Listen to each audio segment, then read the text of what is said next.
Assalamualaikum warahmatullahi wabarakatuh. Kami kelompok 7 ingin menjelaskan materi tentang keputusan pendanaan dari tugas mata kuliah Manajemen Keuangan dengan dosen pengampu Ibu Firda Nosita, SEMSC.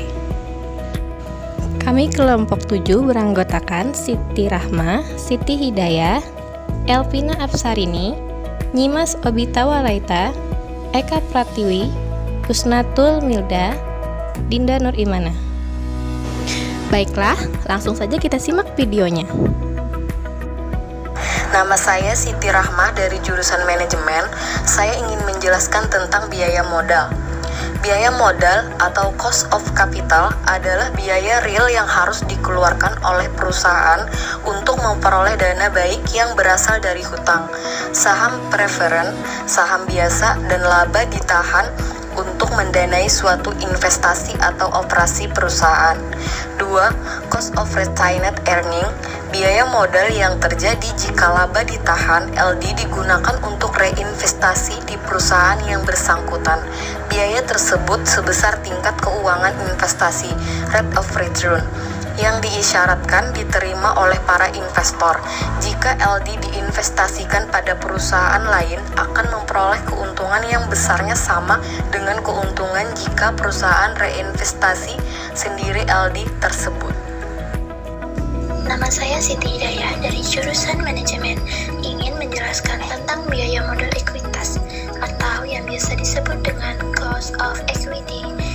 Merupakan tingkat pengembalian yang diharapkan oleh investor ketika mereka menginvestasikan uangnya ke dalam sebuah perusahaan. Nama saya Elvina Apsarini dari jurusan akuntansi, ingin menjelaskan tentang 3 fungsi biaya modal terkait dengan pajak yang dikenakan pada perusahaan. 1. Sebelum pajak, before tax basis. 2. Setelah pajak, after tax basis. 3. Sebagai diskon rate. Saya Nyimas Obita Walaita dari jurusan akuntansi, ingin menjelaskan jenis biaya modal. A. Biaya modal individual. 1. Biaya modal hutang jangka pendek. Hutang jangka pendek atau disebut hutang lancar merupakan hutang yang jangka waktu pengembaliannya kurang dari 1 tahun, yang terdiri dari hutang perniagaan atau disebut freight account payable, hutang wesel, kredit jika pendek dari bank. 2. Biaya modal hutang jangka panjang.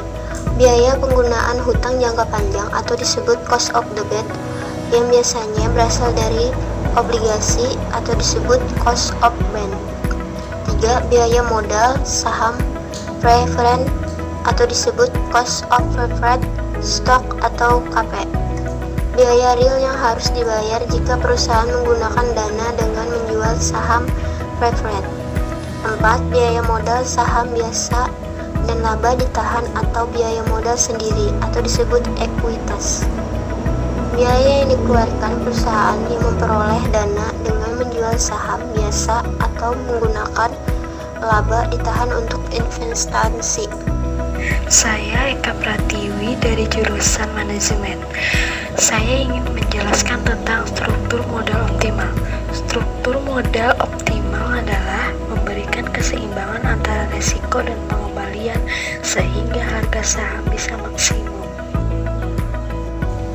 Saya Husnatul Milda ingin menjelaskan tentang biaya modal rata-rata tertimbang atau WACC.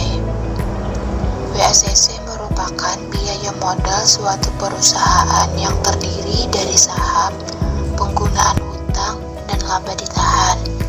Menghitung WACC dapat menggunakan rumus WACC sama dengan KA sama dengan WD dikali KD buka kurung 1 dikurang T tutup kurung ditambah WP dikali KP ditambah WS dikali buka kurung KS atau KE tutup kurung, di mana WACC ialah biaya modal rata-rata tertimbang, WD persentase hutang dari modal, WP persentase saham preferen dari modal, WS persentase saham biasa atau laba ditahan dari modal, KD biaya hutang, KP biaya saham preferen, KS biaya laba ditahan, KE biaya saham biasa baru.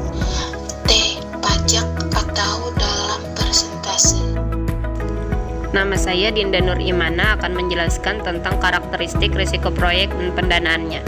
Menurut IRM pada tahun 2002, setidaknya ada 4 jenis risiko yang selama ini sudah dikenal orang, yakni yang pertama, risiko operasional, risiko yang berhubungan dengan operasional organisasi, antara lain misalnya risiko yang mencakup sistem organisasi, proses kerja, teknologi, dan sumber daya manusia. Yang kedua ada risiko finansial, risiko yang berdampak pada kinerja keuangan organisasi, seperti kejadian risiko akibat dari fluktuasi mata uang, tingkat suku bunga, termasuk risiko pemberian kredit, likuiditas, dan kondisi pasar. Yang ketiga ada hazard risk, risiko yang terkait dengan kecelakaan fisik seperti kerusakan karena kebakaran, gempa bumi, ancaman fisik, dan lain-lain. Yang keempat ada risiko strategik, risiko yang ada hubungannya dengan strategi perusahaan, politik, ekonomi, dan hukum. Risiko ini juga terkait dengan reputasi kepemimpinan organisasi dan perubahan selera pelanggan. Demikian video dari kami kelompok 7. Terima kasih sudah menonton. Wassalamualaikum warahmatullahi wabarakatuh.